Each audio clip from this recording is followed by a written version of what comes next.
अस्सलाम वालेकुम स्टूडेंट्स, आज के लेक्चर से हम स्टार्ट करने जा रहे हैं वर्ड प्रोसेसिंग की बेसिक्स। क्योंकि अब तक हमने माउस, कीबोर्ड और आई होप आप लोग टाइपिंग की प्रैक्टिस कर रहे होंगे, और टाइपिंग के बाद आपने डिज़ाइनिंग की फंडामेंटल सीखी हैं। Now we will start about word processing. Word processing क्या होती है? कंप्यूटर में हम जब कुछ लिखते हैं उस लिखाई को हम वर्ड प्रोसेसिंग कहते हैं। Application, letters, memos etcetera, invoices, ये जो पेपर्स तैयार होते हैं इनको हम डॉक्यूमेंटेशन और वर्ड प्रोसेसिंग कहते हैं। इसके लिए मैंने क्लिक किया है स्टार्ट के मेन्यू पे, और यहाँ पे आपने टाइप करना है WordPad. WordPad initial program है, इब्तदाई स्टेप है, और इसके बाद हाई लेवल पे MS वर्ड आता है। मैंने यहाँ पे क्लिक किया, देखें आपके सामने वर्ड पैड का प्रोग्राम ओपन हो गया है। अब इस वर्ड पैड में आप गौर करें अगर, तो जो इसका इन्वायरमेंट है वो कुछ पेंट से मिलता जुलता है। जैसे कि यहाँ होम है, व्यू है, लेकिन ये टोटली पेंट से डिफरेंट प्रोग्राम है। वहाँ पर डिज़ाइनिंग होती है और यहाँ पर वर्ड प्रोसेसिंग होगी, यानी हम यहाँ पर टेक्स्ट लिखेंगे, लिखाई करेंगे, और उस लिखाई की फॉर्मेशंस होगी। ये सब कुछ हम पढ़ेंगे वर्ड प्रोसेसिंग में। सबसे ऊपर आपको टाइटल बार नज़र आ रही है, इसमें प्रोग्राम का नाम और जो हमने फ़ाइल बनानी है उसको सेव करना है उसका नाम लिखा होता है। साथ ही हमारे सामने क्विक एक्सेस टूल बार आपको नज़र आ रही है। इसको मैनेज करना आपको पेंट में सिखाया था। राइट क्लिक कीजिएगा, इसको शो क्विक एक्सेस को आप यहाँ पर नीचे ले लें, रिबन के नीचे, और यहाँ से आप देखें बहुत सारे ऑप्शंस हैं। कुछ ले सकते हैं, कुछ ख़त्म कर सकते हैं। दोबारा से आप इसके ऊपर राइट क्लिक करें और show quick access above the ribbon, ये देखिए अबव द रिबन आ गई, और यहाँ से खोल के आप दोबारा जो भी ऑप्शन चाहे इसमें ले सकते हैं। कमांड्स हैं जैसे कि save, new, open and undo वगैरह। यहाँ पे क्लिक करें, ये वही है रिस्टोर, मिनिमाइज और मूव, साइज़ और मैक्सिमाइज़। मैं इसको रिस्टोर कर लेता हूँ। तो रिस्टोर करने से क्या होता है कि ये स्क्रीन पर विंडो छोटी हो जाती है। यहाँ से टाइटल बार से पकड़ के इसको आप जब ड्रैग करेंगे माउस से तो ये मूव करेगा। यहाँ से आप ड्रैग करेंगे तो रीसाइज़ होगा। ये बटन आपको 3 नज़र आ रहे हैं, क्लोज़ हो जाएगा प्रोग्राम, या आप उसको मैक्सिमाइज़ कर सकते हैं, फुल स्क्रीन के ऊपर आ जाएगा मैक्सिमाइज़ से, देखें। फिर उसको आप रिस्टोर कर लें, मिनिमाइज़ कर सकते हैं, प्रोग्राम छोटा हो के आपके पास टास्क बार में आ जाएगा। फिर क्लिक करें।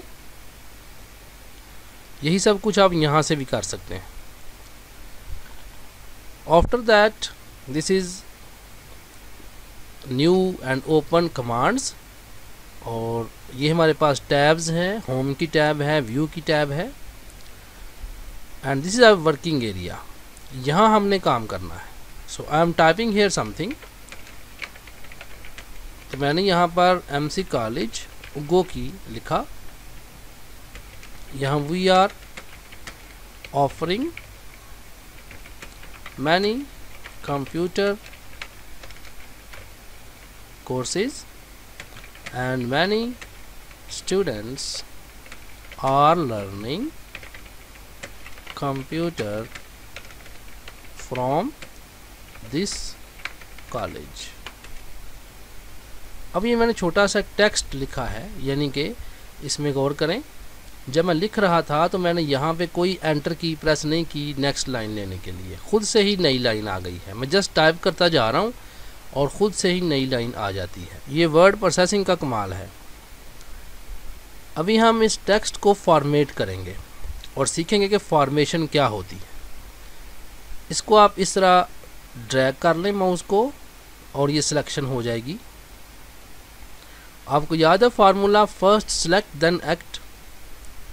अब यहाँ गौर करें, ये कुछ बटन्स हैं, इसे हम कहते हैं फॉन्ट। गौर करें, बहुत सारे फॉन्ट यहाँ नज़र आ रहे हैं। तो चलें ये फ़ॉन्ट अप्लाई कर देते हैं। ये है साइज़, ये फ़ॉन्ट का साइज़ है, जितना भी चाहूँ मैं इसको बड़ा कर लूँ। आफ्टर दैट यहाँ से मैं क्लिक करूँगा तो ये फ़ॉन्ट इसका बड़ा हो रहा है, यहाँ क्लिक करूँगा फ़ॉन्ट छोटा हो रहा है।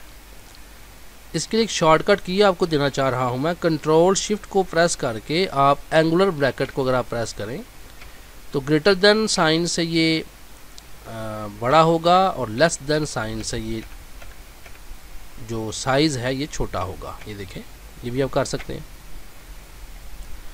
इसके बाद आप इसको बोल्ड करें तो लिखाई मोटी हो जाती है, इटैलिक करें तिरछी हो जाती है, अंडरलाइन करें नीचे लाइन लग जाएगी, स्ट्राइक थ्रू से दरमियान से एक लाइन जाती है, आप गौर करें, draw a line through the text. ज़रूरत के मुताबिक इस्तेमाल कर सकते हैं। कोई कहीं कोई मिस्टेक हो जाए तो आप उसके ऊपर ऐसे लिखे हुए के ऊपर इस तरह से आप लाइन, ताकि ये चीज़ दिखानी हो कि ये था लेकिन अब नहीं है, तो ये स्ट्राइक थ्रू को आप यूज़ कर सकते हैं। वैसे मिस्टेक तो आप अनडू भी कर सकते हैं और यहाँ से हम बैक स्पेस से लिखाई ख़त्म भी कर सकते हैं। नेक्स्ट देखें यहाँ पर ये सबस्क्रिप्ट क्या है और सुपरस्क्रिप्ट क्या है। ये समझाने के लिए मुझे यहाँ पे टाइप करना पड़ेगा x and 2। ये देखिए मैंने इस तरह से लिखा। अगर मैं इस 2 को सिलेक्ट कर लूँ और मैं इसको सबस्क्रिप्ट करूँ तो गौर करें ये 2 छोटा हो के नीचे जैसे एटॉमिक पावर नहीं होती उस तरह ये देखें नीचे सबस्क्रिप्ट हो गया। और अगर मैं इसको सुपरस्क्रिप्ट कर दूँ तो ये पावर बन गया। जैसे हम इसको x स्क्वायर पढ़ सकते हैं। अब दोबारा प्रेस करें तो ये अपनी नॉर्मल हालत में आ गया। तो ये सबस्क्रिप्ट था और सुपरस्क्रिप्ट ये बटनों से हमें ज़ाहिर हो रहा है। यहाँ उन्होंने एक इंडिकेशन दिया हुआ है और एक डिस्प्ले उन्होंने किया है कि 2 यहाँ नीचे आ जाएगा, यहाँ 2 थोड़ा ऊपर सुपरस्क्रिप्ट में चला जाएगा। नेक्स्ट हमारे पास हाइलाइटर है। हाईलाइट करना टेक्स्ट को, जैसे कि ये मुझे हाईलाइट करना है तो मैं इसको सिलेक्ट करूँगा और यहाँ आके मैं इसको हाईलाइट कर दूँगा किसी भी कलर में। ये हाईलाइट हो गया।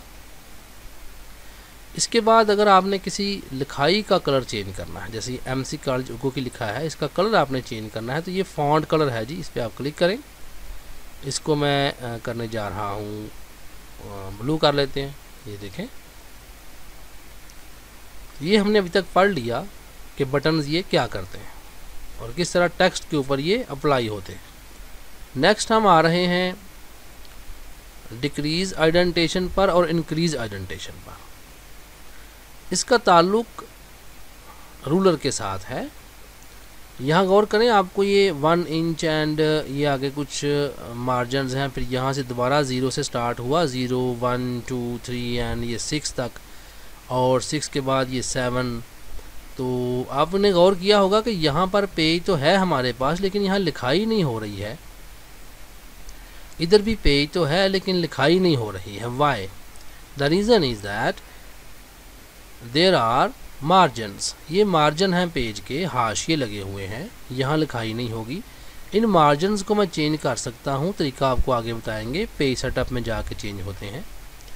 तो अगर मैं इस स्लाइडर को पकड़ूँ, इस तरह से मैं मूव करूँ, देखें, इससे मैं लिखाई के साथ थोड़ा एडजस्टमेंट कर सकता हूँ इस स्लाइडर के ज़रिए, ठीक है। लेकिन जो यहाँ लिखाई करने का मैटर है वो हम मार्जिन को जाके चेंज करेंगे तब लिखाई होगी। यहाँ से देखेंगे आगे आ रहा है। ये फर्स्ट लाइन के लिए हमारे पास स्लाइडर होता है और ये रिमेनिंग पार्ट के लिए ये पैराग्राफ है, और ये ऊपर हमारे पास फर्स्ट लाइन का स्लाइडर है। देखेंगे फर्स्ट लाइन की स्पेसिंग है। तो ये हम पैराग्राफ्स की सेटिंग के लिए इस्तेमाल करते हैं। अब ये पैराग्राफ्स की सेटिंग क्या होती है थोड़ा मैं आपको गाइड कर देता हूँ। ये देखें, मैंने कुछ यहाँ टाइप करना शुरू किया है। मैं अब स्पीड में इसलिए M को प्रेस कर दिया मैंने, ताकि आपको समझाने में मुझे आसानी हो। गौर करें, मैंने M को प्रेस किया हुआ है, ये ऑटोमेटिकली मैं टाइपिंग कर रहा हूँ जैसे कि, तो ख़ुद से ही नई लाइंस आती चली जा रही हैं, ठीक है। अब अगर तो मैं एंटर करूँ, अब यहाँ पे आके मैंने एंटर किया तो देखेंगे दूसरा पैराग्राफ स्टार्ट हो गया है। चलें, यहाँ पे M नहीं बल्कि हम यहाँ पर कुछ और लेटर टाइप कर लेते हैं, जैसे कि W मैंने यहाँ टाइप कर लिया। ये दूसरा पैराग्राफ है। फिर मैंने एंटर किया, अब मैं यहाँ पर चलें O टाइप कर लेता हूँ। अच्छा, आपने गौर किया है कि ये इस वक्त यहाँ पर 3 पैराग्राफ बन गए। अब जो मैंने टाइप किया था उसको मैं डिलीट कर देता हूँ। सो ये पहला पैराग्राफ M वाला बना, दूसरा पैराग्राफ जो है वो W वाला बना, और तीसरा पैराग्राफ जो है ये ओ वाला बना।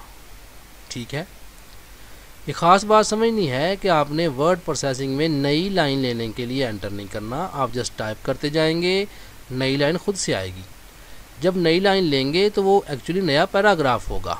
ठीक है, अब हम इसको समझते हैं। देखिए मैं पहले पैराग्राफ में हूँ और पहले पैराग्राफ की सेटिंग मैंने ये की है कि मैंने फर्स्ट लाइन यहाँ तक रखी, लेकिन जो रिमेनिंग पैराग्राफ है उसकी मैंने सेटिंग यहाँ से चेंज कर ली है। देखा आपने? अच्छा, अब ये एक पैराग्राफ पे काम हो रहा है। अगर मैं यहाँ पर इस तरह से सिलेक्ट करूँ और सारे पैराग्राफ्स को सिलेक्ट कर लूँ, अब मैं इसको इस तरह जब मूव करूँगा देखें तो अब क्या हो रहा है ये देखें आप ज़रा एक और करें। अब सारे पैराग्राफ्स की जो फर्स्ट लाइन है, मैं फुल करता हूँ इसको, सारे पैराग्राफ्स की जो फर्स्ट लाइन है वो आपके सामने यहाँ से ये देखें ये मूव हो रही है और ये रिमेनिंग हमारे सामने उसका जो पार्ट है पैराग्राफ का वो मूव हो रहा है। सो आई होप आप समझे होंगे कि इन स्लाइडर्स का क्या मकसद है। ये हमारी फर्स्ट लाइन को रिप्रेजेंट करता है और ये रिमेनिंग पार्ट को रिप्रेजेंट करता है। दोनों को भी हम ऐसे अगर आगे ले जाएंगे, इसको दोनों को ले जाएंगे तो पैराग्राफ इस तरह सेट हो जाएगा। अब ये काम करने का फ़ायदा ये है कि फ़र्ज़ कर लें मैं यहाँ पर सेटिंग कर लेता हूँ, लाइक मैंने ये सेटिंग कर ली है। ठीक है, अब मैं यहाँ टाइप करना शुरू करता हूँ। सो मैंने यहाँ पर लाइक एम लिखना शुरू कर दिया है, देखें ये लिखा जा रहा है जी। ओके, अब मैंने एंटर किया, फिर मैंने डबल लिखना स्टार्ट कर दिया। तो गौर करें, अब उसी तरह से पैराग्राफ एंटर कर दिया, मैं ओ लिख रहा हूँ, उसी तरह पैराग्राफ लिखे जा रहे हैं जैसे मैंने ऊपर सेटिंग कर दी हुई है। ये इन स्लाइडर्स का मकसद था जो मैंने आपको समझा दिया। तो आप इनकी प्रैक्टिस करें और इसको समझें अच्छी तरह से कि किस तरह काम होता है। एक एक पैराग्राफ को सिलेक्ट करें और क्लिक करें उसके ऊपर पैराग्राफ को और उसकी आप सेटिंग्स यहाँ से चेंज कर सकते हैं। इंडिविजुअल पैराग्राफ्स की सेटिंग भी चेंज कर सकते हैं, सारा इकट्ठा सेलेक्ट करके, दो को सिलेक्ट करके भी उसकी सेटिंग्स चेंज की जा सकती है। और अगर आप पैराग्राफ लिखने से पहले यहाँ सेटिंग कर लेते हैं, फिर आप काम करते जाते हैं तो उसी सेटिंग के अकॉर्डिंग पैराग्राफ्स आएंगे। ये था पैराग्राफ।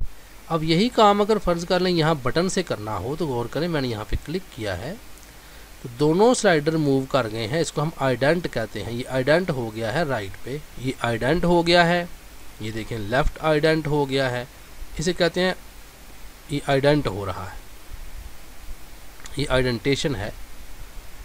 तो चाहे आप मैनुअली यहाँ से ड्रैग करके करें, चाहे आप इन बटनों को यूज़ कर लें और यहाँ से आप करें। ये आइडेंटेशन थी, पैराग्राफ्स की सेटिंग्स थी। अच्छा, अब ये है कि जो पैराग्राफ लिखे हैं मैंने, चूँकि मैंने एंटर तो नहीं किया, ये जो लाइन लिखी हुई थी एम में कोई एंटर नहीं, यहाँ पे एंटर हुआ, फिर मैंने नेक्स्ट पैराग्राफ स्टार्ट किया है, वहाँ डब्ल्यू स्टार्ट किया, यानी मैंने यहाँ पे एक एंटर और दो एंटर किए। जहाँ पे आपने एंटर किया होता है वहाँ से नेक्स्ट पैराग्राफ स्टार्ट हो जाता है। हर पैराग्राफ के साथ आपने अगर कोई नंबर लिखना हो, बिट लगाना हो, तो यहाँ से हम वो नंबर लगाते हैं। गौर करें, मैं यहाँ पर ये अभी इस वक्त सेक्शन जो है वो एक पैराग्राफ की है, तो मैं सारे पैराग्राफ सेलेक्ट करता हूँ और देखें यहाँ पे आके मैं कुछ नंबर लगाना चाह रहा हूँ। एक 1 2 3 4 है, ये कुछ नंबर लगाना चाह रहा हूँ 1 2 3 4, और देखें ये भी है हमारे सामने मुख्तलिफ ऑप्शंस हैं, तो मैंने ये ABC लगा दिया। देखें ये A पैराग्राफ, ये B, ये C। तो यहाँ तक हमने ये आज सीखा है, बड़ी बुनियादी चीज़ें हैं। हम चूँकि वर्ड प्रोसेसिंग सीख रहे हैं, इसमें हमने बड़ा अच्छी तरह समझना है कि पैराग्राफ क्या होता है, लाइन क्या होती है, ऑटोमेटिकली लिखाई कैसे होती है। तो अभी तक मैंने आपको ये बताया कि जब हम लिखना शुरू करते हैं तो हमने एंटर नहीं करना, खुद से ही उसने नई लाइनें लेते चले जाना है। जब हम जाके एंटर करेंगे तो वहाँ से नया पैराग्राफ स्टार्ट हो जाएगा। तो ये हमने आज सीखा और ये बटन सीखे हैं। सो इसकी आप लैब में प्रैक्टिस करें। जो प्रॉब्लम आती है वो आप असिस्टेंट या ट्यूटर से आप कंसल्ट करें। कोई प्रॉब्लम की सूरत में आप मुझसे रब्ता कर सकते हैं। This is your today's lecture.